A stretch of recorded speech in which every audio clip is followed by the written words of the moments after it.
Ann Curtis iiwanan ang Showtime pati ABS-CBN Network. May mga balita mula sa ilang mga pahina na konektado sa Kapuso Group hinggil kay kapamilya actress at host na si Ann Curtis. Ayon sa mga ulat, tila magpapas siya na umalis ang 39 na taong gulang na aktres mula sa kapamilya noontime show na It's Showtime, na kilala rin sa GMA Network, GMA Pinoy TV, at GTV. Ang mga balitang ito ay nagbigay ng maraming haka-haka at tanong sa mga tagahanga at taga-suporta ng aktres, na nagtatanong kung ano ang magiging epekto ng kanyang pag-alis sa nasabing programa. Isinasalaysay sa mga balita na papalitan si Ann Curtis ng isang kapwa magaling na aktres, si Bella Padilla. Ang pangalan ni Bella Padilla ay hindi bago sa mundo ng showbiz at kilala siya sa kanyang mga mahusay na pagganap sa telebisyon at pelikula. Ayon sa mga eksperto, ang pagpasok ni Bella sa It's Showtime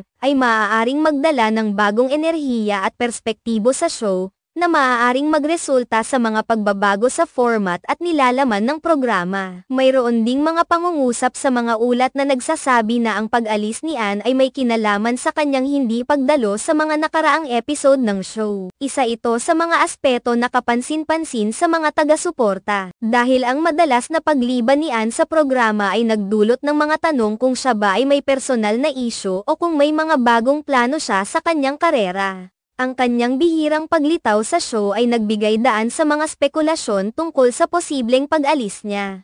Ang It's Showtime ay isang noontime show na may malawak na base ng tagapanood. Sa loob ng 15 taon, ito ay naging paborito ng marami dahil sa iba't ibang segment at mga espesyal na palabas na inihahandog nito. Ang programang ito ay kilala sa kanyang mga pakulo, paligsahan, at iba pang mga aspeto na nagdadala ng kasiyahan sa bawat araw. Ang pagdiriwang ng ika-15 anibersaryo nito ay inaasahan na magiging isang malaking kaganapan, na kung saan ang pagganap at partisipasyon ng bawat miyembro ng show ay inaasahan. Sa mga nakaraang taon, si Ann Curtis ay isa sa mga prominenteng host at aktres na naging bahagi ng tagumpay ng It's Showtime. Ang kanyang charisma, talento, at pagiging relatable sa mga manonood ay isa sa mga dahilan kung bakit siya ay naging mahalaga sa show. Kaya naman, ang kanyang pag-alis ay tiyak na magiging isang malaking pagbabago sa dinamika ng programa. Gayunpaman,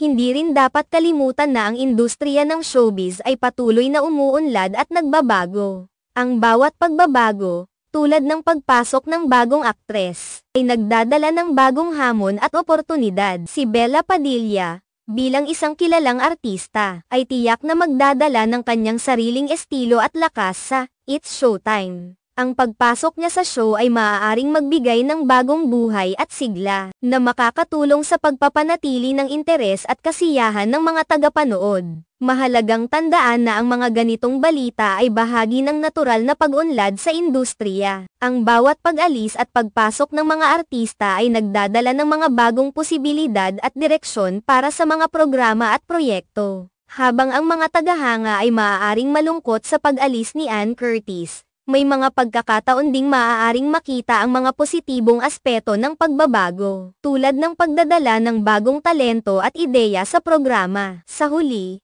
ang tunay na halaga ng It's Showtime at ng mga host nito ay hindi lamang nasusukat sa isa o dalawang tao. Ang kabuuan ng programa, kasama ang kontribusyon ng bawat miyembro at ang suporta ng mga tagapanood, ay ang tunay na nagbibigay buhay at sigla sa show. Sa makatuwid, ang pag-usbong ng bagong mga artista at pagbabago sa format ay bahagi ng pag-unlad ng industriya, at maaaring magdala ng mas maraming kasiyahan at pag-asa para sa mga taga-suporta at manunood.